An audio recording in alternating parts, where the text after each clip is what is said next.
नमस्ते सबको। और thank you again for joining me. बहुत बहुत वेलकम है। एक थॉट आया था थोड़ी देर पहले मेरे दिमाग में, कल 2-3 दिन से चल रहा है कि जो लोग अटेंड करते हैं क्लासेस को अपने अपने वीडियोस अगर ऑन रखें तो अच्छा होगा। वो इसीलिए क्योंकि कभी कभी जो स्क्रीन है ना, ये जब आप लोग अपने वीडियोस ऑफ करते हैं ये करते हैं तो डिस्टर्ब होती है। तो अगर वीडियोस ऑन रखेंगे तो फिर मैं भी ऑन ही रखूंगा, सब दिखते रहेंगे, बातें कर सकते हैं, जिसको बात करनी हो हाथ उठा लिए, रेस कर दिए, बात कर सकते हैं, तब अनम्यूट कर लिया करिए। Anyway, this was just a thought. करेंगे कि नहीं करेंगे अभी पता नहीं।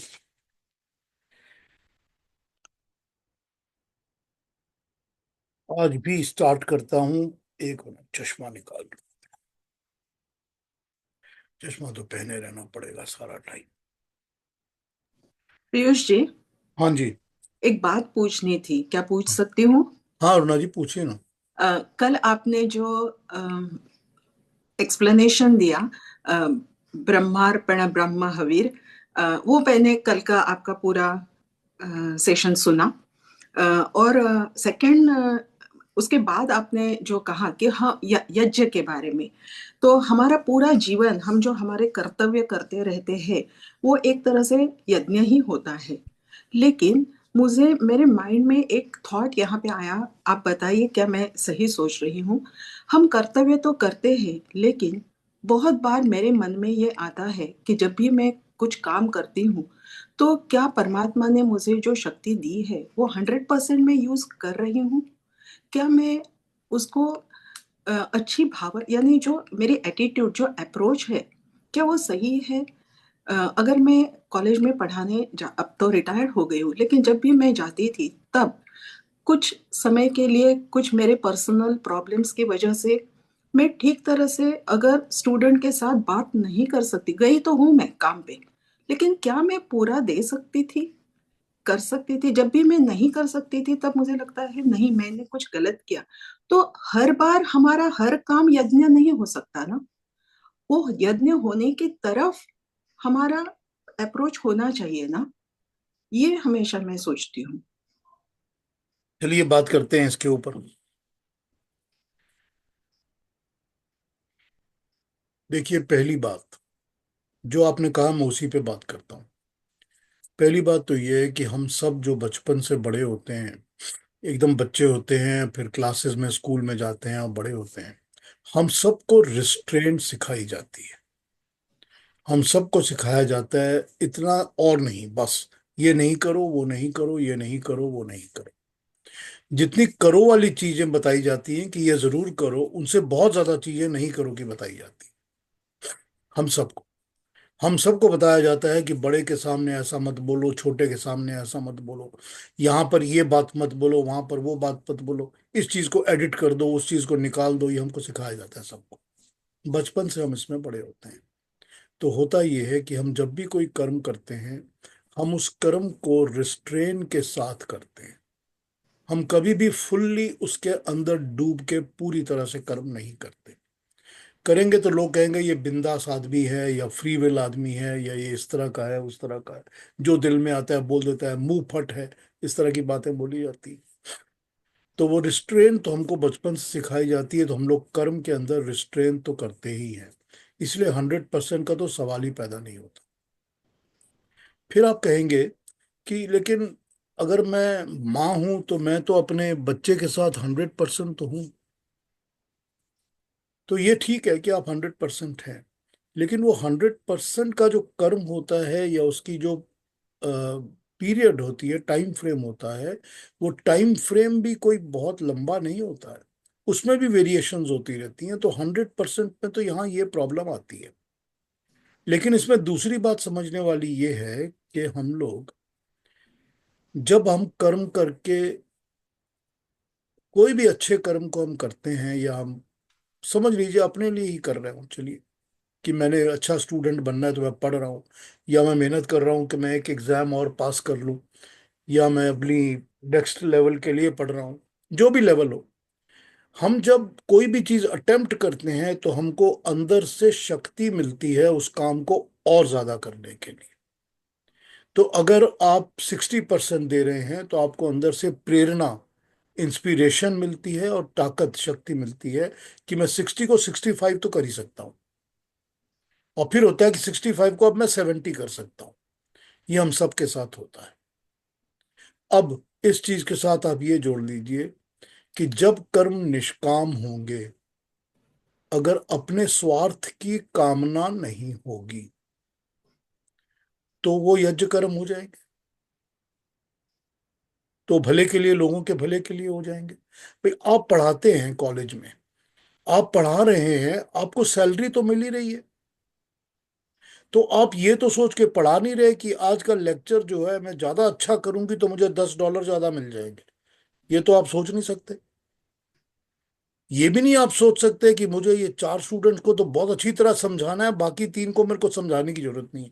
ये भी नहीं सोच सकते, क्योंकि क्लास में जितने बैठे हैं वो सबको आप पढ़ा रही हैं, सब सुन रहे हैं आपसे। तो ये यज्ञ कर्म जो होते हैं ये तभी हो सकते हैं जब हमारा अपना निष्काम कर्म की तरफ हमारी अपनी इंटेंशन हो। अगर कामना होगी, अगर अपने स्वार्थ जुड़े होंगे, तो कर्म यज्ञ तो हो ही नहीं सकते। यज्ञ तो वही कर्म है जो कि जन कल्याण, सभी के भले के लिए, सारी दुनिया सृष्टि के भले के लिए किए गए हैं, ताकि वो सब में उसी तरह फैल जाए और सबके साथ उसी तरह हम बात कर सकें। तो अगर मैं अपने लिए ही कर रहा हूं, मेरी कामना है कि मैं ये करूं, तो वो तो किसी अपने कल्याण के लिए हो सकता है, या मेरे परिवार के लिए, या मेरे बच्चे के लिए, या मेरे किसी भी दोस्त फ्रेंड के लिए, लेकिन वो सबके लिए तो नहीं हो सकता ना। तो जब सबके लिए नहीं हो सकता तो यज्ञ कर्म नहीं है। यज्ञ का तो मतलब ही है कि सब, देखिए यज्ञ की सबसे पहली कंडीशन ही होती है दान। दान क्या होता है? दान का ये मतलब नहीं होता है कि आप मंदिर की पेटी में जाकर आपने 5 रुपए घुसा दिए वो दान हो गया, वो मतलब नहीं होता बिल्कुल भी। दान का मतलब होता है देना।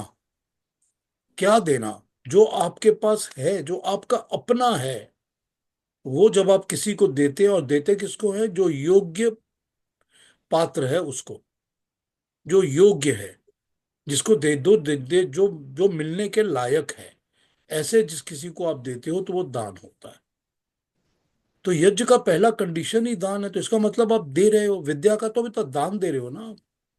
जब आप बच्चों को, स्कूल को, बच्चे लड़कों को, बच्चों को पढ़ा रहे हैं आप कॉलेज में, तो आप विद्या का दान दे रहे हो ना।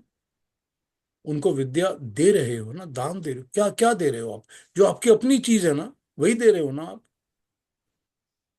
अगर आपने वहां पढ़ाते समय, किसी को पढ़ा रहे हो, पढ़ाते समय आपने आइंस्टाइन के प्रिंसिपल पे बात की है, तो आप बोल दोगे कि ये आइंस्टाइन का प्रिंसिपल है। ये तो बोलोगे नहीं कि मेरा प्रिंसिपल है। तो इसका मतलब है कि अपना जो है वही तो दान दे रहे हो ना, कि मेरी जो पढ़ाई है, मेरी जो एजुकेशन है, दान दे रही हूं। तो जब आप दान देते हो तो सबसे पहले दान के साथ ही यज्ञ कर्म स्टार्ट होता है। तो यज्ञ कर्म वही होता है जो सबके कल्याण, सबके भले, सबके अच्छे के लिए किया जाए। यानी कि पूरी की पूरी सृष्टि के अच्छे के लिए, प्राणियों के अच्छे के लिए। कि मैं खुद नहीं खाता, मैं सबको खिला के खाता हूँ। जितनी मेरे अंदर कैपेबिलिटी है मैं उस हिसाब से लोगों को खिला के खाता हूँ। अगर मैं खाना नहीं खिला सकता तो मैं सेवा तो कर सकता हूँ। वो तो मेरी अपनी है ना। उसके लिए तो मुझे पैसे भी नहीं चाहिए, कुछ और भी नहीं चाहिए, सेवा कर सकता हूँ। सेवा भी नहीं कर सकता तो इंस्पिरेशन तो कर सकता हूँ, लोगों को बोल सकता हूँ कि ऐसा करिए प्लीज। ये सारे कर्म जो हैं ये निष्काम होते जाते हैं। अगर मैं ये सोचता हूं कि मैं सेवा और इंस्पिरेशन कर रहा हूं ताकि जितने लोग हैं वो खड़े होकर कल मेरे को वोट दें और मैं मिनिस्टर बन जाऊं, तब तो यज्ञ कर्म है नहीं वो। तब तो स्वार्थ है उसके अंदर। जिसके अंदर स्वार्थ होता है, स्वार्थ जो होता है वो सुख और दुख से प्रेरित होता है। मतलब मुझे जिस चीज में सुख मिलेगा या मुझे जिस चीज में दुख मिलेगा, वो कर्म करूं या नहीं करूं, या अवॉइड करूं या अट्रैक्ट करूं, जो भी है वो स्वार्थ हो गया। फॉर मी, मेरा, मैं, मेरा, मेरे, ये सब चीजें स्वार्थ में आ जाती हैं। तो फिर वो यज्ञ कर्म नहीं होंगे। तो जैसा आपने पूछा मेरे को, पहली बात तो ये है कि हम लोग कभी भी अपना 100% देते नहीं हैं, देते रहना चाहिए। अब आप कहेंगे कि जो तो साधु संत हो जाते हैं, तपस्वी हो जाते हैं, वो तपस्या इसीलिए करते हैं ताकि वो अपना 100% दे सकें। वो दुनिया जहान छोड़ के संन्यास लेते ही इसीलिए हैं ताकि हम 100% परमात्मा की तरफ दे सकें, वरना कोई पर्पस तो है नहीं। और तो अगर इसी को करने के लिए वो 100% की कोशिश करते हैं, और वो कोशिश में कितने कामयाब, फिर वही बात, मानसिक कितनी ज्यादा उस पे आएगी, यही हो जाएगी बात। कि भाई संन्यास तो ले लिया, लेकिन दिमाग और दिल, सर जो है वो सारा टाइम इसमें लगता नहीं है, वो कहीं और लगा रहता है, इधर उधर। तो फिर 100% वहां भी नहीं हुआ। तो 100% की तरफ हम एफर्ट कर सकते हैं हमेशा, पर 100% को अचीव करना बहुत मुश्किल है, बहुत मुश्किल है। लेकिन उसकी तरफ एफर्ट कर सकते हैं। लेकिन एक बात तो पक्की है कि जब इंसान उस तरफ कदम बढ़ाता है और एफर्ट करता है, तो उसको उस एफर्ट करने की ताकत और ज्यादा मिलती है, उसको परमात्मा मदद करता है। जैसे अरबिंदो ने कहा है, जो हम पढ़ते हैं इसमें, कि तुम थोड़ा चलोगे तो ऊपर वाला अपने आप नीचे आके तुम्हारा हाथ पकड़ेगा। तो ये वैसा ही होता है। तो 100% का तो ये है कि we can keep trying some time और दी अदर। लेकिन एक बात तो है, ये हम सब अपनी जिंदगी में अनुभव करते हैं, इस चीज को भी एक्सपीरियंस इट, कि मैं इतना एफर्ट दे रहा था, मुझे ये मिल रहा था, अब मैंने एफर्ट बढ़ा दिया है, अब मेरे को ये मिल रहा है। ये तो हम सबको पता है। कुछ और नहीं तो अपना अंदर की सेटिस्फैक्शन तो मिलती है, कि मैंने अब अपना एफर्ट और बढ़ा दिया, अब मेरे को अंदर की सेटिस्फैक्शन और ज्यादा मिल रही है। ये तो हमको अनुभव होता है, फील होता है। तो जब हम बढ़ाते हैं अपने अंदर से, उसकी हमको प्रेरणा परमात्मा देता है। तो 100% तो एक वो चीज है जिसकी तरफ हमारा एफर्ट हमेशा होना चाहिए। और एफर्ट के अंदर भी ईमानदारी बहुत जरूरी है। अगर एफर्ट की तरफ ईमानदारी नहीं है तो एफर्ट बिखर जाएगा इधर उधर। ठीक है ना? अगर आप और पढ़ रही हैं तो पढ़ने की तरफ ईमानदारी जरूरी है। पढ़ते समय आप बीच में सिनेमा नहीं देख सकते, फिर वो एफर्ट खत्म हो जाएगा, बिगड़ जाएगा। तो वो एफर्ट भी जो है उसमें ईमानदारी भी होनी चाहिए, और लगन होनी चाहिए पूरी तरह से। वही श्रद्धा वाली बात आ जाती है यहाँ पर। तो श्रद्धा के साथ काम करेंगे तो फिर 100% की तरफ प्रोग्रेस होता रहेगा। और यज्ञ कर्म तो वही होंगे जब हमारी निष्काम कर्म होंगे, अपनी कामना, अपनी स्वार्थ नहीं होगी, तो हमारे कर्म यज्ञ कर्म होंगे। कि मैं जो कर रहा हूँ वो भले के लिए कर रहा हूँ, लोगों के अच्छे के लिए कर रहा हूँ, या पूरी क्रिएशन के अच्छे के लिए, प्राणी के अच्छे के लिए, एनवायरनमेंट के अच्छे के लिए। इसलिए नहीं कर रहा क्योंकि कोई एक फाउंडेशन कहीं से मेरे को अंडरग्राउंड पैसा दे रही है, then that doesn't make any sense. फिर वो सब पाप हो जाता है। और पीयूष जी, कॉलेज में जाना, स्कूल में जाना, पढ़ाना, ये तो अलग चीज हो गई। लेकिन घर में अगर मैं कहीं नहीं जा रही हूँ, घर में ही हूँ, गृहस्थी संभाल रही हूँ, तो उसमें भी अगर मैं एक सिंपल खाना बनाने की प्रोसेस में भी अगर मैं मेरा 100% देती हूँ और मेरे बच्चों को ठीक तरह से खाना खिलाती हूँ ताकि वो सुखी रहे, और समाज में जब अपना कंट्रीब्यूशन देने जाए तो एज अ रिपल इफेक्ट समाज में भी वो अच्छाई फैले। तो मैंने जो कर्म किया वो भले छोटा था, एक कुकिंग का था, एक खाना बनाने का था, लेकिन वो भी यज्ञ कर्म इस तरह से हो सकता है ना। अरुणा जी, छोटा तो कहीं कुछ है ही नहीं। माँ से बड़ा यज्ञ कर्म तो दुनिया में कौन करता है? या पिता करता है या माँ करती है। लेकिन उसमें छोटा तो है ही नहीं, सवाल ही नहीं पैदा होता। क्योंकि क्योंकि हर माँ इसीलिए ही घर में सारा काम करती है कि मेरा घर, मेरी गृहस्थी अच्छी रहे, ठीक रहे, और मैं सबके भले के लिए करूं, ताकि मेरे बच्चे भी ठीक रहे, मेरा परिवार घर भी ठीक रहे, मेरे को जो मिलने जुलने वाले हैं वो भी कहें कि सब कुछ ठीक है आपका। तो मैं यज्ञ कर्म तो इसीलिए करती हूँ।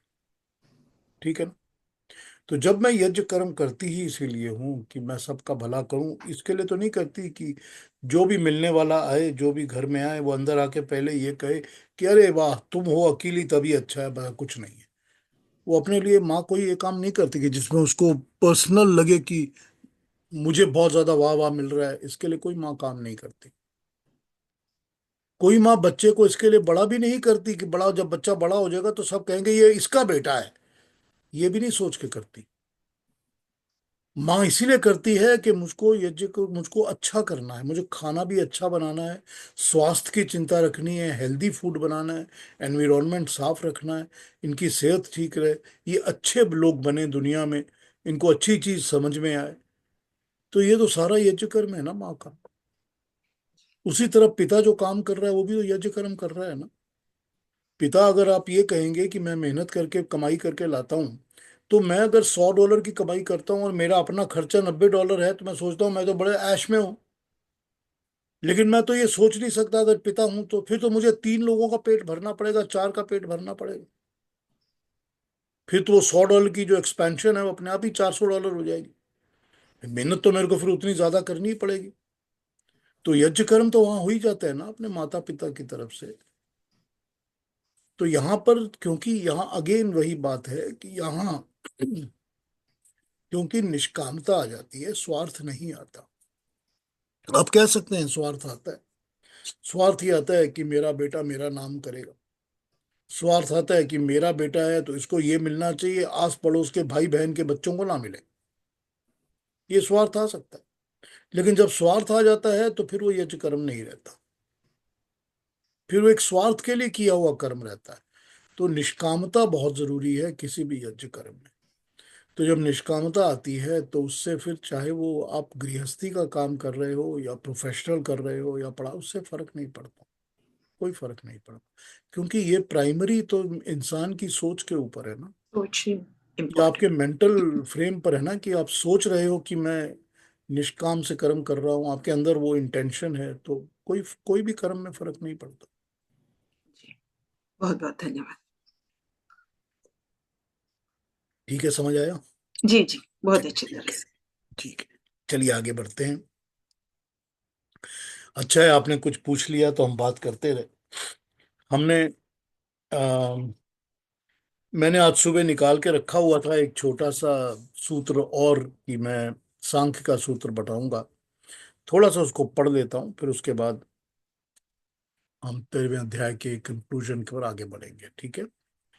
ये द्वितीय अध्याय सांख्य दर्शन का द्वितीय अध्याय का पहला सूत्र है। ये कहता है, विमुक्त मोक्षार्थम स्वार्थम व प्रधानस्य। विमुक्त के मोक्ष प्राप्ति के लिए अथवा स्वार्थ के लिए प्रधान यानी प्रकृति की प्रवृत्ति है। समझिए, विमुक्ति का अर्थ है कि वह जो प्रकृति से मुक्त होने की इच्छा रखता है या मुक्त हो सकता है। मुक्त वही हो सकता है जो बंध की अवस्था में है। अगर वो बंधन में नहीं है तो मुक्त किससे होगा। तो मुक्त वही हो सकता है जो बंध की अवस्था में है, वही मुक्त होने की इच्छा भी कर सकता है। अभिप्राय यह है कि जीवात्मा जो प्रकृति नहीं है, प्रकृति के अतिरिक्त होता है। परमात्मा के अतिरिक्त दो पदार्थ होते हैं, प्रकृति और जीवात्मा।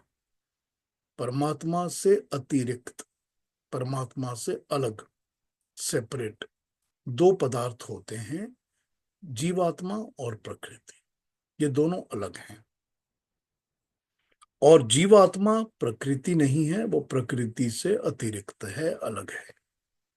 सूत्रकार का विमुक्त शब्द से अभिप्राय है कि जीवात्मा जो मुक्त होना चाहता है। प्रकृति तो मुक्त होना नहीं चाहती। किससे मुक्त होगी? प्रकृति किससे मुक्त होगी? और जीवात्मा ही है जो बंधन का अनुभव करता है, वही मुक्त हो सकता है, उस बंधन से मुक्त होने की इच्छा कर सकता है। इन दोनों के अतिरिक्त जो परमात्मा है, परमात्मा तो नित्य शुद्ध बुद्ध मुक्त है। उसको तो किसी से मुक्त होना ही नहीं है, क्योंकि वो तो निर्लेप है, किसी बंधन में पड़ता ही नहीं कभी। वो बंधन में पड़ता नहीं, उसको मुक्त नहीं होना। तो इसका मतलब ये है कि केवल जीवात्मा ही है जो मुक्त होने की अभिलाषा कर सकता है। इसी कारण उसको विमुक्त कहा गया है, अर्थात मुक्ति की इच्छा करने वाला। स्वार्थ का अर्थ होता है अपने प्रयोजन के लिए प्रयोग करना। यहाँ अभिप्राय है कि प्राणी मनुष्य के सुख दुख का और लाभ हानि का के लिए प्रयोजन करना। प्रधानस्य का अभिप्राय होता है प्रकृति की। प्रकृति की क्या? प्रकृति के कार्य का प्रयोजन। प्रकृति का कार्य कार्य जगत है। इसका मतलब है कि प्रकृति के कार्य का प्रयोजन पुरुष अर्थात जीवात्मा को मोक्ष प्राप्त कराना है, अथवा उसको सुख प्राप्त कराना है। जो प्रकृति है उसके कार्य का प्रयोजन, उसका पर्पस, उसके सारी एक्टिविटीज का पर्पस दो चीजें हैं। एक, जीवात्मा को मोक्ष प्राप्त कराना, और दूसरा पर्पस है जीवात्मा को सुख दुख प्रोवाइड करना। ये दो प्राइमरी पर्पस बताए गए हैं प्रकृति के, कि ये दो प्राइमरी पर्पस हैं। और इन दो प्राइमरी पर्पसेस के अंदर जो मोक्ष चाहता है, वो मोक्ष चाहने वाला या विमुक्त होना चाहता है, मुक्ति चाहता है, वो विमुक्ति चाहने वाला कौन है? तो वहां पर ये पता चल जाता है कि वो विमुक्ति चाहने वाला जीवात्मा है। जीवात्मा ही विमुक्ति चाह सकता है, और तो कोई विमुक्ति मांगेगा नहीं, क्योंकि बाकी तो सब, प्रकृति को किससे विमुक्त होना है? किसी से नहीं होना। जब प्रकृति को किसी से मुक्त नहीं होना, और प्रकृति तो अपने अंदर ही कार्यरत है, वो तो किसी से जुड़ती या चिपकी नहीं है, उसके अंदर तो मुक्त होने के लिए चेतन कॉन्शियसनेस है नहीं। कॉन्शियस चेतना, जिसमें चेतना होती है वही तो कोई प्रयत्न करता है, उसकी इच्छा होती है। इच्छा और प्रयत्न तो आत्मा के साथ ही होते हैं, जीवात्मा के साथ। और प्रकृति का पर्पस है, तो प्रकृति अपने पर्पस को पूरा करती है बाय द वे ऑफ हमको सुख दुख प्रोवाइड करके। तो हमको जितने भी सुख होते हैं दुनिया के, वो सब प्रकृति से मिलते हैं, और जितने दुख होते हैं वो भी प्रकृति से मिलते हैं। तो अगर हम ये समझ लें कि प्रकृति का 50%, या ये कहा जाए परसेंट तो छोड़ दीजिए, एक भाग कार्य ये है कि वो हमको सुख दुख देती है, लेकिन प्रकृति का एक दूसरा प्रयोजन पर्पस है कि वो हमारे मोक्ष को प्राप्त करने में मदद देती है। अब सुख दुख का तो हम सबको पता है कैसे मिलता है। मोक्ष प्राप्त करने में मदद कैसे देती? ये देती है कि प्रकृति ने ही तो हमको शरीर दिया है, जिस शरीर के द्वारा हम उस मोक्ष की तरफ चल सकते हैं। या मन भी, बुद्धि भी, चित्त और अहंकार भी प्रकृति ने दिया है, जिस मन से और बुद्धि से हम मोक्ष प्राप्ति की तरफ बढ़ सकते हैं। तो ये प्रकृति है जिसके ये दो प्रयोजन हैं, और जीवात्मा है जो कि हमेशा ही बंधनों से मुक्ति प्राप्त करना चाहता है। एक बड़ी अजीब सी सिमिली पढ़ी थी एक बार, कि जो ह्यूमन बीइंग्स होते हैं, हम लोग जो होते हैं, प्राणी होते हैं जो, या कोई भी प्राणी होता है जो जो प्राण जिसका भी है, जानवर भी है, जो भी है, हम सब किसी ना किसी प्राकृतिक बंधन से हमेशा मुक्ति की तरफ बढ़ते हैं, हमेशा। अब ये पता था सबको कि हम तो जमीन के साथ जुड़े हैं, क्योंकि ग्रेविटी हमको खींच के रखती है। तो हमने क्या किया? हमने कहा कि अच्छा, ग्रेविटी तो दबा के रखती है, हम घर के ऊपर 3 मंजिला मकान और बना लेंगे, तो चौथे मंजिले पे खड़े हो जाएंगे। तो ग्रेविटी तो ग्राउंड फ्लोर पर थी, अब हम ऊपर आ गए थोड़ा सा। है तो ग्रेविटी वहां भी, लेकिन हमने उसको थोड़ा सा डिफाई कर लिया। फिर हमने कहा कि अब हम प्लेन बनाएंगे, क्योंकि हम हवा में उड़ना चाहते हैं। हमने अब ग्रेविटी को और भी डिफाइन कर लिया कि हम हवाई जहाज में उड़ने लग गए। ये जो डिफाई करने का एक इंसान के अंदर नेचुरल इंस्टिंक्ट होता है, कि आप जानवर को कभी भी केज में डालते हो तो उसको बड़ी तड़प होने लगती है, वो केज में रहना नहीं चाहता। पंछी पिंजरे में नहीं रहना चाहता, वो उड़ के बाहर जाना चाहता है। उसी तरह से जो हमारे अंदर के ह्यूमन बीइंग्स हैं, वो भी हर किस्म के बंधन से निकलना चाहते हैं, हम रियलाइज करें या ना करें, लेकिन हम निकलना चाहते हैं। और जो जिसको भी आप केज में डालते हो जानवर को, वो पहले ही छटपट करके कोशिश करता है, मैं इसको तोड़ के बाहर कैसे निकलूं। आप रस्सी से उसको खूंटे पे बांधते हो तो वो रस्सी को खींचता है, ताकि मैं इससे अपने को आजाद कर सकूं। ये एक नेचर है जीवात्मा की, कि जीवात्मा बंधन से अपने आप को मुक्त करना चाहती ये उसकी एक नेचर है। तो हम इस नेचर को कहाँ तक डेवलप करते हैं, कहाँ दबा के रखते हैं, ये अलग बात है। लेकिन यही प्रकृति है जिसके बंधनों को हम इम्पोज करके बंधन में पड़ जाते हैं, और यही प्रकृति है जो हमको इन बंधनों से मुक्त होने के लिए प्रयोजन प्राप्त कराती है, मीन्स प्राप्त कराती है। ठीक है। तो यही ये सूक्त का मतलब था, जो मैंने आज सोचा कि बताऊंगा आपको सांख्य का। तो अब आगे बढ़ता हूं। अगर इस पर जो बताया है कोई क्वेश्चन है तो पूछ सकते हैं आप लोग, जो जिसका दिल करे पूछ सकते हैं।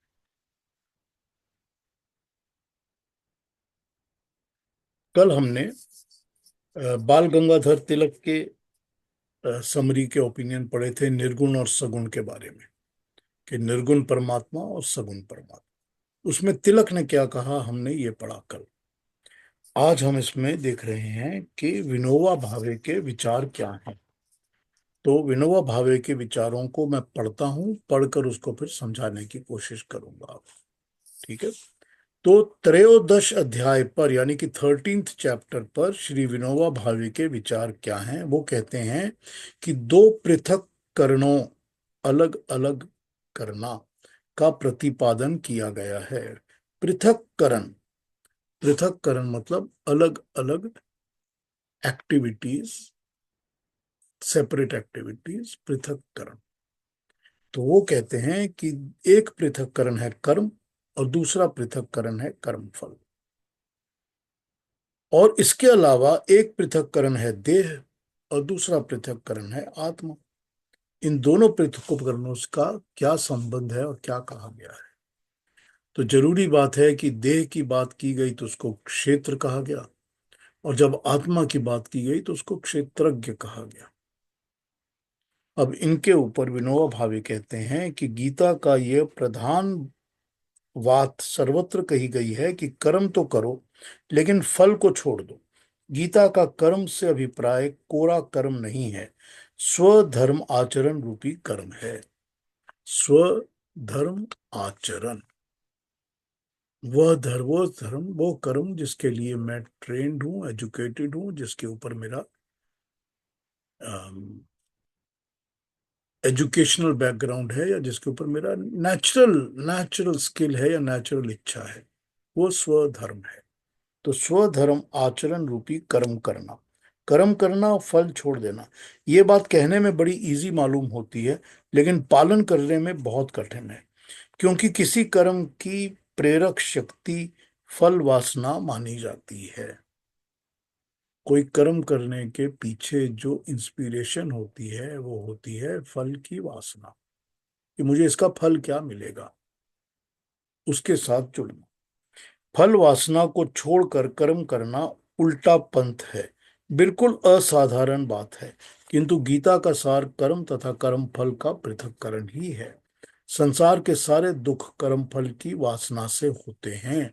इसलिए गीता का ये कहना है कि कर्म करो किंतु कर्म फल की वासना को छोड़ो। अत्यंत युक्तियुक्त कथन है, किंतु करें कैसे, कि कर्म फल की वासना को छोड़ें कैसे। कि संसार के सारे दुख तभी होते हैं जब हम कर्म फल की वासना रखते हैं। कर्म फल फल के साथ हम जुड़ जाते हैं, चिपक जाते हैं, आशाएं उम्मीदें रखते हैं। तो देह तथा आत्मा, क्षेत्र और क्षेत्रज्ञ, प्रकृति और पुरुष का अलग अलग समझना, कर्म करें और उसके फल से जोड़ना या आसक्ति छोड़ दें। इस पृथक्करण का सहायक महान पृथक्करण देह और आत्मा को पृथक पृथक समझे। इसी पृथक्करण को 13वें अध्याय में स्पष्ट किया गया है। आंखों से हम जिस रूप को देखते हैं उसे हम मूर्ति या आकार या देह कहते हैं, शरीर कहते हैं। इस देह के भीतर इससे अलग एक तत्व है, एक फैक्टर है, जिसको हम आत्मा कहते हैं। देह तो फल का ऊपरी छिलका है, उसके भीतर का जो गूदा है, फल का जो मेन पार्ट है, उसी को तो हमने चखना है ना। नारियल फोड़कर भीतर जो है हमने उसको पाना है। कटहल के बाहर के कांटे भरे रहते हैं, तो भी हम उसके भीतर बढ़िया बढ़िया सा रसीला फल निकाल लेते हैं। भीतर और बाहर का ये पृथक्करण आवश्यक है। बाहर शरीर है और अंदर आत्मा। इस तरह प्रत्येक वस्तु का दोहरा रूप है। कर्म की भी यही बात है। बाहरी कर्म कर्म का शरीर है, और कर्म की बदौलत जो चित्त शुद्धि होती है वो कर्म की आत्मा है। गीता कहती है कर्म का कहना गीता का कहना है कि कर्म के फल का संग छोड़ दो। ये तो कर्म रूपी नारियल का बाहरी छिलका है। कर्म से चित्त शुद्धि होगी, उसको पकड़ो। ये कर्म रूपी नारियल का अंदर का फल है। यह भावना जब जाग जाएगी तब हम शरीर तथा आत्मा को अलग अलग देखने लगेंगे। आत्मा अनात्मा में भेद करने लगेंगे। जब तक शरीर तथा आत्मा को हम अलग अलग नहीं देखेंगे, तब तक शरीर को सुख देने वाले फल की आसक्ति बनी ही रहेगी। फिर उस आसक्ति से भले ही दुख हो या सुख हो। श्री विनोबा भावे कहते हैं कि फल की आसक्ति को हम तभी छोड़ सकते हैं जब देह शक्ति देह आसक्ति को छोड़ें। शरीर के साथ जुड़ना, शरीर की आसक्ति को छोड़ें। इसीलिए भगवान कृष्ण ने इस अध्याय में क्षेत्र क्षेत्रज्ञ विभाग योग, इस तरह से इसका प्रतिपादन किया गया है। अब इतने से पॉइंट को अगर समझ लेते हैं तो हम आगे बढ़ेंगे कि विनोबा भावे क्या कह रहे हैं। वो कह रहे हैं कि जो कर्म है यही तो मेन है ना, यही तो मुख्य चीज है, क्योंकि यही तो हमारे हाथ में है और यही तो हमको इसी की तरफ तो ध्यान देना है ना। यही तो हमारी आत्मा को शुद्ध करेगा, यही तो हमको सब कुछ देगा। तो हम कर्म फल की तरफ क्यों चिपके रहते हैं? कर्म फल तो उसका बाहरी रूप है, जो रियलिटी नहीं है। वो फल होगा ही नहीं अगर कर्म नहीं होगा। तो इसीलिए वो इसको इस तरह समझाते हैं कि कर्म फल को यूं समझो कि फल जो है वो तो देह है, वो तो शरीर है, बॉडी है। लेकिन जो कर्म है वो आत्मा है। हमको आत्मा तक पहुंचना है। तो अगर आत्मा तक पहुंचना है तो कर्म को आत्मा समझो और कर्म की तरफ अपने आप को बढ़ाते रहो, उसकी तरफ ही अपना ध्यान रखो। तो इस चीज को उन्होंने क्षेत्र और क्षेत्रज्ञ से समझाया है कि जब तक हम अपने आप को, अपनी आत्मा को और अपने शरीर को दो अलग अलग एंटिटीज, पर्पसेस, कार्य करने वाली शक्तियां नहीं समझेंगे, हम गीता के कर्म फल की आसक्ति को छोड़ने वाली बात समझ नहीं सकेंगे। क्योंकि कर्म फल की जो आसक्ति, चिपकना होता है कर्म फल के साथ, वो सारा चिपकना ही शारीरिक सुखों के लिए होता है, आत्मा के सुख के लिए नहीं होता। आत्मा तो बंधन से मुक्त होना चाहती है। आत्मा को तो कभी कभी अपने इस शरीर का भी बंधन लगता है कि मैं शरीर के अंदर टाइड अप हूं, टाइड डाउन हूं। लेकिन अगर कर्म फल की आसक्ति छोड़नी है तो ये समझना ही पड़ेगा कि शरीर और आत्मा दो अलग अलग हैं। और कर्म फल से जुड़ने का मतलब होता है शरीर के सुखों से या शरीर के दुखों से जुड़ना। अगर इसके दुखों सुखों से जुड़ना हम छोड़ देंगे तो हमको कर्म फल से जुड़ना, उसके साथ आसक्ति बंद हो जाएगी, समाप्त हो जाएगी। तो यहाँ पर यही बात इन्होंने समझाई है कि भगवान कृष्ण क्षेत्र और क्षेत्रज्ञ के द्वारा यही हमको समझाना चाहते हैं। ये विनोबा भावे के विचार एक फर्स्ट पार्ट के हमने देखे, तो मैं इसको आगे पढ़ता हूं इसी चीज को। देह और आत्मा का पृथक्करण का, इन दोनों का अलग अलग अनुभूति का क्रियात्मक जीवन पर क्या प्रभाव पड़ता है, अपने नॉर्मल लाइफ पर इसका असर क्या पड़ता है, ये विनोबा भावे कहते हैं कि इस समय हमारी शिक्षा ये सिखलाती है कि मैं केवल देह रूपी हूं, लेकिन मैं आत्मा भी हूं ये नहीं सिखलाती। ये जो हमारी एजुकेशन है, शिक्षा है, पद्धति है, दुनियादार जो भी चीजें हमको सिखाती हैं, ये हमको सब यही सिखाती हैं कि मैं शरीर ही हूं। शरीर के सुख के लिए तुझे सब कुछ करना है, शरीर को सजाना है, शरीर को अच्छा बनाना है, शरीर को बड़ा बनाना है, शरीर के साथ करना है। आत्मा क्या है ये हमको एजुकेशन नहीं सिखाती। यही कारण है कि शिक्षक मार पीट के काम लेता है, कि टीचर पिटाई करता है, थप्पड़ लगाता है, डंडा लगा देता है। लड़के को सवाल नहीं आता, अगर क्वेश्चन का आंसर नहीं आता तो एक चांटा लग जाता है। ये स्कूल में देर से आता है तो भी एक चांटा लग जाता है। चांटे से सवाल कैसे हल होगा इससे ये नहीं पता चलता। या चांटा लगने से क्या घड़ी बन जाएगी जो आदमी टाइम पर आएगा, ये भी पता नहीं चलता। लेकिन चांटा लग जाता है। तो चांटा तो किसी चीज की सॉल्यूशन है नहीं, कोई हल है नहीं। मारपीट के बालक से ये भावना दृढ़ बनने लगती है कि मैं देह हूं। इसीलिए वह सवाल हल करने का या स्कूल पे ठीक आने की जगह पर मार खाने से बचने के साधन ढूंढता रहता है, कि मैं चांटे से बचूं कैसे, वो यही ढूंढता रहता है। सवाल हल करने के स्थान पर वो नकल करने लगता है। स्कूल की गैर हाजिरी पर वो ठीक समय पर आने की जगह पर बीमारी का बहाना बनाने लगता है। तो शिक्षा का मूल तत्व ये होना चाहिए कि बालक को आत्मा का ज्ञान हो। वो समझे कि गुरु उसके आत्मा का विकास चाहता है। ऐसी भावना उत्पन्न हो जाने पर बालक शिक्षा के सही रास्ते पे चल पड़ता है। क्योंकि हमको तो यही बताया जाता है कि तू बॉडी है, तू शरीर है। तो तू टाइम पर नहीं आया तो तेरे को एक थप्पड़ लगेगा, तो बॉडी के साथ ही तो कनेक्टेड है ना वो। फिर वो बॉडी ही सोचती है मैं कल थप्पड़ से कैसे बचूं। तो बोल दो मैं बीमार पड़ गया, माँ बीमार पड़ गई, ये हो गया वो हो गया। वो तो ये नहीं सोचता ना कि ये थप्पड़ कैसे अंदर की घड़ी को ऐसे पैदा कर देगा। वो तो नहीं होने वाला। जीवन का दृष्टिकोण अगर बदल जाना है, अगर हम ये समझें कि देह साधन है साध्य नहीं, आत्मा साध्य है साधन नहीं, तो जीवन का सारा दृष्टिकोण बदल जाएगा। देह जो है वो साधन है, वो हमको मिला है एज अ वाया मीडिया। जो भी प्राप्त करना है वो प्राप्त करने का साधन है। साध्य आत्मा है।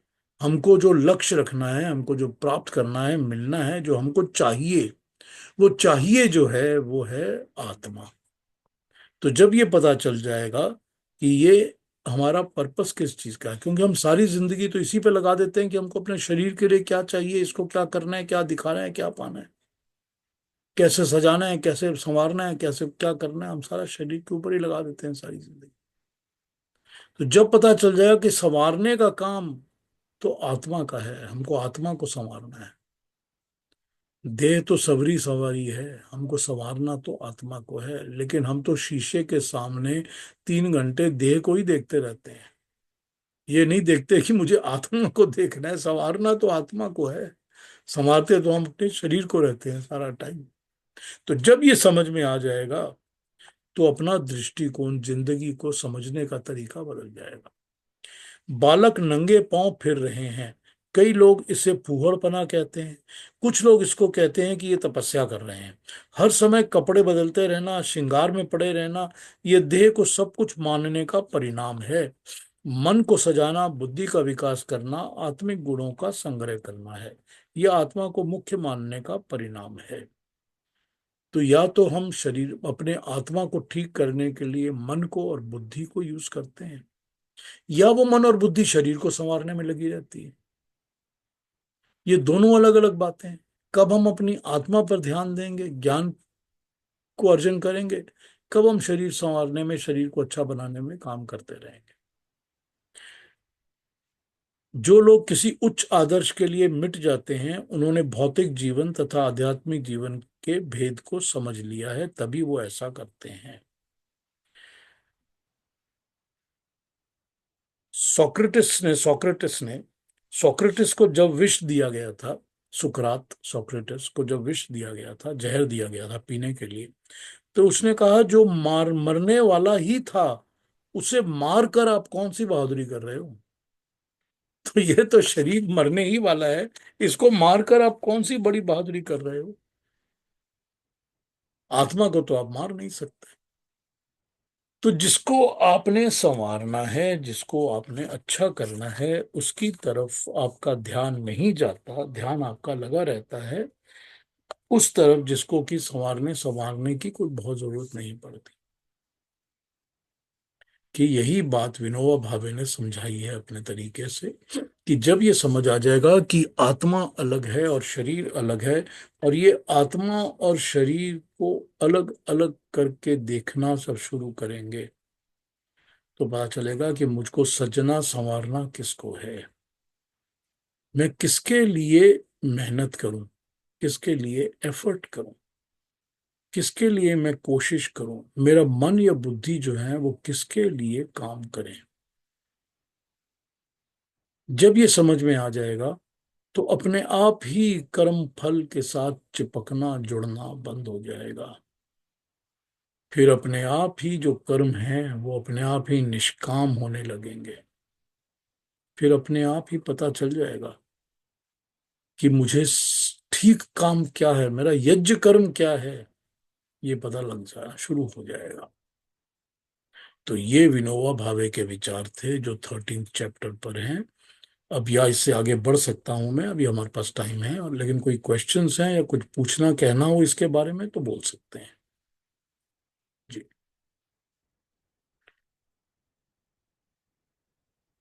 कोई कंफ्यूजन हो तो भी पूछ लीजिए, या कोई समझ में नहीं आई हो बात तो भी बोल दीजिए, मैं बता दूंगा। यदि जीवात्मा मुक्त होना चाहती है तो फिर वो प्राकृतिक चीजों से लिप्त होकर दोबारा जन्म क्यों लेना चाहती है फिर? क्योंकि जो मुक्त होने की इच्छा है, डिजायर है, उससे ज्यादा बड़ी दूसरी डिजायर्स चिपक जाती है। तो उसको तो ज्ञान होता है। ज्ञान वो अज्ञान हो जाता है ना। ज्ञान तो है, मुझे ये ज्ञान तो है कि मुझे अपनी आत्मा के लिए, मुक्तावस्था के लिए ज्ञान प्राप्त करना है। लेकिन उसके साथ साथ मुझे ये भी पता है कि सारा दिन मुझे ये काम भी करना है कि मैं 2 प्रॉपर्टीज और जोड़ लूं, कि मैं उसके साथ साथ थोड़ा खाने पीने का बटोर लूं, और 3 4 लोगों में मेरा नाम और हो जाए, मैं इस इलेक्शन को भी जीत जाऊं, सोसाइटी में मेरे को प्रेसिडेंट बना दिया जाए। ये सब भी तो जुड़ाव रहते हैं ना साथ साथ, ये भी तो चलते रहते हैं। तो कब वो मुक्त होने की जो इच्छा है वो दब के सेकेंडरी हो जाती है और बाकी चीजें प्राइमरी आ जाती हैं, तो उसी लिए होता ये है कि उन्हीं इच्छाओं को पूरा करने के लिए, उन्हीं कर्मों फलों को फिर भोगने के लिए जन्म लेना ही पड़ता है। फिर मुक्त होने की इच्छा होती है। मुक्त होने की इच्छा हर आत्मा में होती है, लेकिन उस इच्छा को हम दबा देते हैं। ये इच्छा तो होती है कि मैं इस तरह की एक किताब उठाऊं, पढूं, ताकि मैं इस ज्ञान को प्राप्त कर सकूं। लेकिन उस इच्छा के साथ साथ ये इच्छा भी होती है, अच्छा मैं ये कल कर लूंगा, आज मैं जरा थोड़ा सा ये देख लूं कि क्रिकेट में क्या चल रहा है। तो वो इच्छा दब गई, वो पोस्टपोन हो गई। फिर ये होता है अभी तो मैं जब बुढ़ा हो जाऊंगा तब ये काम करूंगा, अभी तो मैं जवानी है मेरी, मेरे को पार्टी में जाना है शाम को। तो ये इच्छा जो है दबती दबती दबती दबती पोस्टपोन होती जाती है। फिर वो मेन इच्छा नहीं रहती। फिर जो बड़ी और मेन इच्छा, अब हमने शायद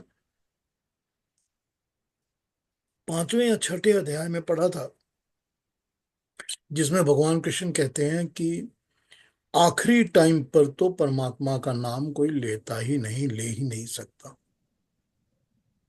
मुझको, जैसे वो कहते हैं कि अगर मुझको तुमने स्मरण करना है तो तुम ये सोचते हो कि जब जिंदगी का आखिरी पार्ट आएगा तब मैं ये सोच लूंगा कि मुझे अब अच्छे कर्म करने हैं या ईश्वर की स्तुति करनी है। तो ये होने वाला नहीं है। जिस चीज का अभ्यास सारा जीवन नहीं किया वो आखिरी समय में नहीं मिलेगा। बड़ी स्ट्रेट फॉरवर्ड तरीके से भगवान कृष्ण इस बात को समझाते हैं। अब यही बात है कि हमारी प्रायोरिटीज क्या हैं। चलिए ठीक है, आप कहेंगे ये तो हो नहीं सकता कि सब कुछ छोड़कर हम सारा दिन उसी में लग जाएं, तब दुनियादारी कैसे होगी, रोटी कैसे खाएंगे, कमाई कैसे करें। लेकिन जब उसमें लगते हैं तो वो लगने के टाइम, चाहे वो 15 मिनट हो दिन के, हों या 2 घंटे हों दिन के, उस समय तो हम श्रद्धा के साथ, ईमानदारी के साथ उसके साथ जुड़ सकते हैं, उसके जुड़ने की प्रैक्टिस को तो चला सकते हैं कि हाँ ये एक काम है जो मैं रोज करता हूँ। रोज खाना भी तो खाता हूँ ना, रोज दूसरे काम भी तो करता हूँ ना, एंटरटेनमेंट भी तो रोज करता हूँ, पार्टी में भी रोज जाने को तैयार रहता हूँ। तो परमात्मा के नाम की स्तुति की प्रैक्टिस रोज क्यों नहीं करता? आत्मा से जुड़ने की प्रैक्टिस रोज क्यों नहीं करता? तो जब वो नहीं करता, तो बड़ी उम्र में जाने के बाद भी वो नहीं होने वाला, वो होने ही वाला नहीं है। तो यही बात है कि जो इच्छा होती है आत्मा की, वो मुक्ति की तो होती है कि मुझे मुक्ति चाहिए, लेकिन उसके इच्छा के ऊपर हम दूसरी इच्छाओं को थोप देते हैं। जो प्राकृतिक इच्छाएं होती हैं, सारी इच्छाएं प्राकृतिक होती हैं, सब दूसरी इच्छाएं प्राकृतिक, प्रकृति से ही मिलती हैं हमको। तो जब हम दूसरी इच्छाओं को जोड़ देते हैं, तो फिर हम प्रकृति के साथ चिपक के जुड़ना शुरू हो जाते हैं। वो एक सिंपल सा है ना फॉर्मूला जो बताता है पेंडुलम की तरह है, या इधर जाएंगे या उधर जाएंगे, या परमात्मा के साथ जुड़ेंगे और या प्रकृति के साथ जुड़ेंगे। तो अगर प्रकृति के साथ ही जुड़ते रहेंगे तो परमात्मा के साथ जुड़ने का ख्याल दिमाग में आएगा नहीं, आएगा भी तो दबा रहेगा, बहुत माइन्यूट हो जाएगा। तो मुक्ति तो आत्मा चाहती है, लेकिन फिर शरीर भी तो चाहती है ना, फिर दोबारा भी तो शरीर चाहिए। क्यों चाहिए? क्योंकि इतनी रंग बिरंगी प्यारी दुनिया है, मुझे फिर देखनी है। इतना मजा आता है हर चीज में, मुझे ये मजा फिर चाहिए।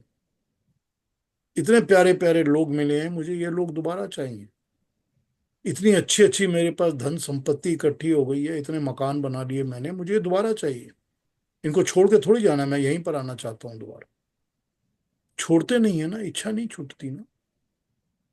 ये इच्छा कहाँ आती है कि मुझे ये कुछ नहीं चाहिए, मुझे ये कुछ भी नहीं चाहिए, ये मेरे लिए है ही नहीं, ये शरीर के लिए है और मैं शरीर से अलग हूं। और जो मैं हूं, मैं उस परमात्मा को पाना चाहता हूं, मैं शरीर को दोबारा पाना नहीं चाहता। ये इच्छा कब जागती है? कितनों में जागती है? तो मुक्ति की इच्छा रहती है। तो ये तो हमको बेसिक से पता चल जाता है अपने अंदर कि मुक्ति की इच्छा है।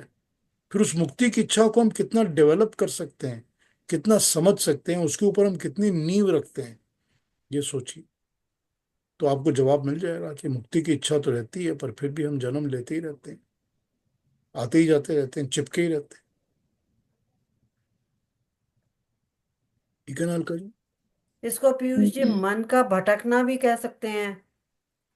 मन है जो भटकता रहता है हमारा इधर उधर प्राकृतिक चीजों की तरफ। देखिए, मन का तो, मन तो गुलाम है आपका, या आपका गुलाम है और या आप मन के गुलाम हैं। हाँ। ठीक है ना? तो अगर आप मन को कंट्रोल करते हैं, तो मन को तो आप वही कहेंगे कि तू यही सोच और कुछ मत सोच। तो जब आप मन को उस पर सोचने पे लगा देंगे कि मैंने अभी एग्जाम पास करना है, तो तू पढ़ाई की तरफ ध्यान दे, तू यही सोच कि इसको मैं कैसे पढूं, कितने घंटे लगाऊं, कितना और इसमें एफर्ट दूं, तो मन तो वहां लग गया ना।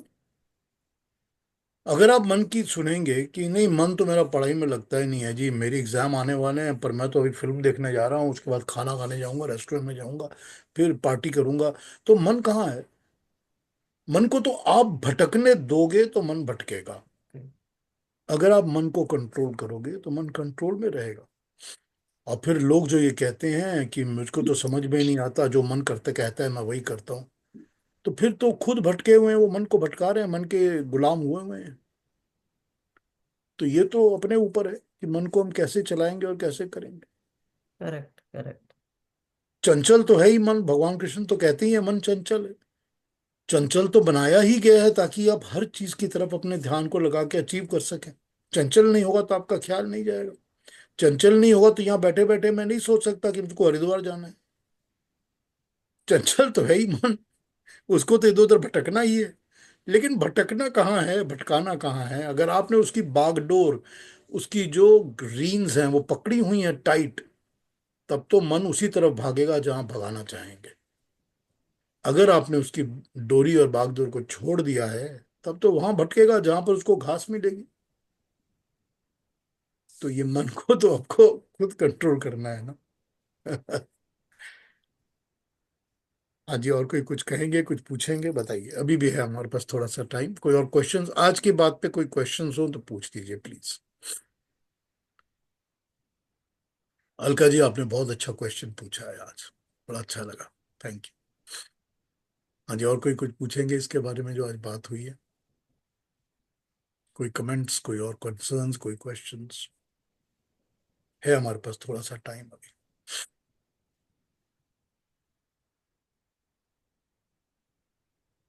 हाँ जी, अरुणा जी कुछ कहेंगी? जी, बहुत अच्छा लगा।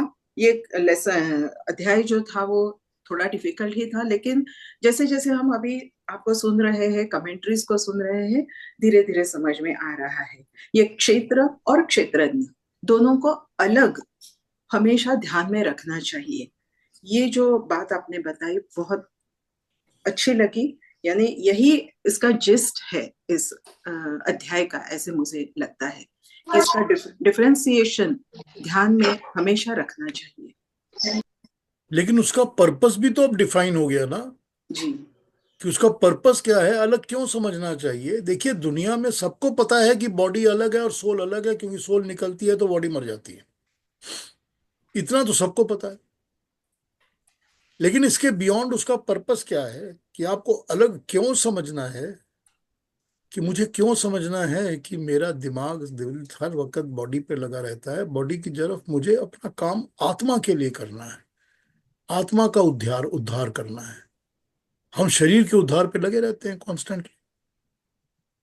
तो यही तो समझाना है ना इस चैप्टर ने हमारे को। इसी को समझाने के लिए तो क्षेत्र और क्षेत्रज्ञ को यूज किया है। तो ठीक है ना? सारे कष्ट भी तो शरीर को ही मिलते हैं ना। हाँ, लेकिन वो कष्टों के बावजूद भी तो हम लगे रहते हैं ना। इसलिए तो लगे रहते हैं कष्ट दूर करने के लिए। हाँ, फिर कष्ट भी मिलते हैं, कष्ट को दूर करने की कोशिश भी करते हैं, फिर उसके लिए और एक्सेस होता है, फिर इधर उधर इसी में लगे रहते हैं। बिल्कुल।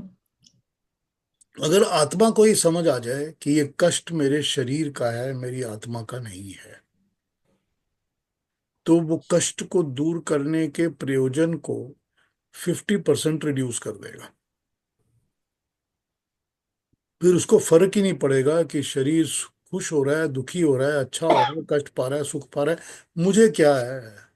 शरीर का धर्म है, शरीर प्रकृति है, प्रकृति में चलता ही रहता है, उथल पुथल चलती ही रहेगी, चलने दो, मुझे इसके साथ नहीं जुड़ना। तो जब आत्मा उसके साथ नहीं जुड़ेगी तो अपने आप अलग समझ आ जाएगा, कष्ट अपने आप समाप्त होने लग जाएगा, खत्म होने लग जाएगा, उसकी तरफ ध्यान ही नहीं जाएगा। ठीक है ना? ठीक हाँ है। नीलांजना जी, कहिए, क्या कहेंगे? मुझे एक बात याद आई आपकी इस बात से कि बचपन में मैंने पढ़ा था कि आपको पता होगा रामकृष्ण परमहंस के बारे में। तो उनके पास एक सज्जन आते थे। वो अपनी जिंदगी खुद खूब मतलब एंटरटेनमेंट में या अच्छे ऐसे जीते थे। हाँ। तो उनको जब कैंसर हुआ तो वो रामकृष्ण के पास आए और वो दर्द उनसे सही नहीं जा रही थी। तो श्री राम कृष्ण जी ने वो ले लिया, उनका जो बीमारी थी वो ले लिया अपने में। तो ये हम लोग नहीं कर सकते हैं, लेकिन वो सिद्ध पुरुष थे, वो उन्होंने कर पाया। लेकिन वो बीमारी ली और अंत में उनको बहुत फिजिकली बहुत मतलब वो पेन उन्होंने अपने आप ले लिया। लेकिन कैसी उनकी मतलब आत्मा की नेचर होगी कि despite he new the fact that कि ये जो पेनफुल होगा, मैं इस आदमी को से ये पेन ले रहा हूँ मेरे शरीर में, और वो उस आत्मा को पता है कि शरीर का पेन है, आत्मा का पेन नहीं है। And he was able to take it and he died. मतलब क्या मतलब हम लोग तो सोच भी नहीं सकते हैं कैसे ये कोई कर सकता है। नीलांजना जी, ये एक ऐसी चीज है जो हम और आप सब कर सकते हैं और करते हैं। मैं हम्म। समझाता हूँ आपको, हम्म। मैं आपको समझाता हूँ। आपका बच्चा बहुत बीमार पड़ता है, तो आप परमात्मा से कहते हैं कि इसका दर्द मुझे दे दे। आपसे अपने बच्चे का दर्द देखा नहीं जाता, उसकी बीमारी देखी नहीं जाती, चाहे वो मुझे हो जाए। और अब सपोज करिए कि वो बीमारी आपको हो गई, तो आप उस दर्द का अनुभव करेंगे ही नहीं। आप कहेंगे चलो मेरा बच्चा अच्छा हो गया, ये बहुत अच्छी बात है। बिल्कुल यही भावना होगी आपके अंदर। और अगर आप कहेंगे नहीं होता, तो मैं पर्सनल एग्जांपल्स यूज नहीं किया करता, तो मैंने तो इसको कई बार प्रैक्टिस किया है और अभी भी किया है। लेकिन ये तो किसी के साथ भी हो सकता है। कोई भी माँ बाप के अंदर तो ये फीलिंग उसके दिल में होती ही है कि मैं दर्द को अपने ऊपर ले लूं, मेरा बच्चा ठीक हो जाए। सबसे पहले तो ये बच्चे के लिए होती है, फिर दूसरे के लिए भी हो सकती है। तो अगर आप अपने जो ऑडियंस है, जो आपके भक्त हैं, जो आपको मिलने आते हैं, जो ऐसे लोग हैं, सबको अपना बच्चा समझते हैं, सबका दुख आपको अपना दुख लगता है, तो इसको लेने में कोई बहुत बड़ी वो नहीं होती कि ये परमात्मा इसके कष्ट को मुझे दे दे, इसके कष्टों को छुड़वा दे। और फिर जब मुझे वो कष्ट हो जाएगा, तो मुझे तो पता है कि मैंने मांग के लिया है। और जब मांग के लिया है, इसके लिए लिया है कि वो ठीक हो जाए, तो मेरे लिए वो जो खुशी होगी कि वो ठीक हो गया, वो ज्यादा बड़ी होगी इस कष्ट से। करेक्ट। तो ये तो ये तो इम्पॉसिबल कुछ नहीं है। हाँ, ये दूसरी बात है कि हम लोग इसको प्रैक्टिस भी नहीं करते, क्योंकि हमको अपना सुख सबसे बड़ा लगता है। हमको लगता है मुझे प्रॉब्लम नहीं होनी चाहिए, दूसरे को जितनी मर्जी हो जाए। लेकिन जब ये बच्चे के बारे लेवल, में आपने जो कहा, वो बिल्कुल हम सबने महसूस की होगी हाँ, कभी ना कभी। वही तो बात है ना सारी। वही तो बात है ना। ऐसे ही समझनी पड़ेगी ना इस चीज को। ऐसे ज्यादा अच्छे समझ आ जाती है। अब वहां पर वही बात आ जाती है कि हमको पता चल जाता है कि ये शरीर की चीज थी, शरीर ने मांगी, शरीर को कष्ट हो रहा है, मेरी आत्मा को इसका कोई कष्ट नहीं। तो जब ये समझ में आ जाता है वहां पर, तो फिर वो कष्ट कष्ट नहीं रहता। ठीक है ना नीलांजना? जी। हाँ जी, और कोई कुछ पूछेंगे, कहेंगे? किसी और ने कोई वेरी बात नाइस करनी पीयूष जी। बड़ी प्रैक्टिकल बातों से आप समझा देते हैं तो बहुत अच्छा लगता है। है? हाँ, नहीं तो समझेंगे कैसे? अगर प्रैक्टिकल नहीं करेंगे तो समझेंगे क्या? सही। समझना ही पड़ेगा हमको, आम जिंदगी को देख के ही तो समझना पड़ता है। हाँ जी, सीता जी कुछ कह गीता रही हैं आप? गीता तो जी। रोज की जिंदगी में ही अप्लाई करती है। हाँ, सीता जी क्या कह रही हैं? हाँ जी, नमस्ते नमस्ते पीयूष जी, नमस्ते नमस्ते। एवरीवन। इसका तो डायरेक्ट रिलेशन शायद नहीं है आज के टॉपिक पे। मेरा question, according to scriptures, 14 there are 14 lok, 14 worlds, right? So they say according to the scriptures there are 14 lok where people universe has 14 worlds, because जब heaven करते हैं तो we evoke all those 14 worlds around us in the universe. So one of them is Patal Lok. And now, geographically, North America is Patal Lok. This is what has been said. This is what has been said. So when we say Patal Lok, when we relate to Vamana Avatar, बलि को पाताल में भेजा गया as a punishment. Although he was a very nice kind of a king and very kind of a head of a world of his own, his kingdom, because he was a Rakshas, he became very powerful. He was, pressed into Patal Lok. And we, in today's world, Kali Yug mein, we have chosen to come to North America. Okay, we have chosen. It's nobody forced us to come here. So we chose to migrate to Canada and United States because we wanted to. Can we call it a karma of Pichle Janam? Is it good or bad that the choice that we have made is for us Sita ji, as humanity? Sita ji, कर्म और कर्म फल तो है। कर्म फल है, हमने चूज किया है, हमको मिल गया है, हमने ये चूज पर्सनली किया है। जहां तक पाताल लोक का सवाल है, पाताल का मतलब होता है नीचे का लोक। अगर आप अमेरिका में बैठे हैं तो इंडिया आपके लिए पाताल लोक है, और आप इंडिया में बैठे हैं तो अमेरिका आपके लिए पाताल लोक है। तो पाताल लोक तो वो है जो नीचे का है। इसमें आप ये नहीं कह सकते कि क्योंकि वो ये वर्ल्ड है इसलिए वो खराब है। This is not justified. तो पहली बात तो ये है कि हर एक वो नीचे की जो लोक होगा वो पाताल होगा। पाताल का मतलब नीचे। तो अगर आप यहां से ड्रिल करना शुरू करेंगे तो आप दिल्ली में निकलेंगे जाके, और दिल्ली से ड्रिल करेंगे तो यूएस में निकलेंगे। तो वो एक ही बात है कि दोनों के लिए एक दूसरा पाताल लोक है। पाताल जब नीचा कहा जाता है तो उसका मतलब साउथ भी हो सकता है। फिर आप कह सकते हैं कि इंडिया के लिए तो ऑस्ट्रेलिया पाताल लोक है, या एंटार्क्टिका पाताल लोक है। तो पाताल की रेफरेंस जियो फिजिकल फिजिकल समझती हैं आप, जियोग्राफिकली, तो it is better to understand. उसमें क्वालिटी को मत अटैच करिए, गुड बैड को अटैच मत करिए। दूसरी बात यह है कि जहां पर तो हमको ये पता चलता है कि हम अपनी चॉइस के साथ करते हैं कर्म, तो हम कर्म का चॉइस तो करते हैं, पर वो कर्म फल भी तो मिलना चाहिए ना। अब वो चॉइस करके ही तो मैं कल देख रहा था जो कह रही थी मैंने 1 करोड़ रुपए खर्चे थे अमेरिका जाने के लिए, और अमेरिकन गवर्नमेंट ने मेरे को बांध के प्लेन में चढ़ा के वापस भेज दिया इलीगल Yes, क्लियर करके। yes, तो yes. ये कर्म करने की इच्छा तो है, पर कर्म फल क्या है ये भी तो देखना पड़ेगा ना उसके साथ। तो ये हमारी इच्छा, हमारे कर्म तो है, ये हम सब के कर्म हैं जो हम कर रहे हैं। हमारी कर्म के पीछे हमारी इच्छा भी है कि हम ये चाहते हैं करना, तभी हम कर रहे हैं, नहीं तो हम क्यों करेंगे।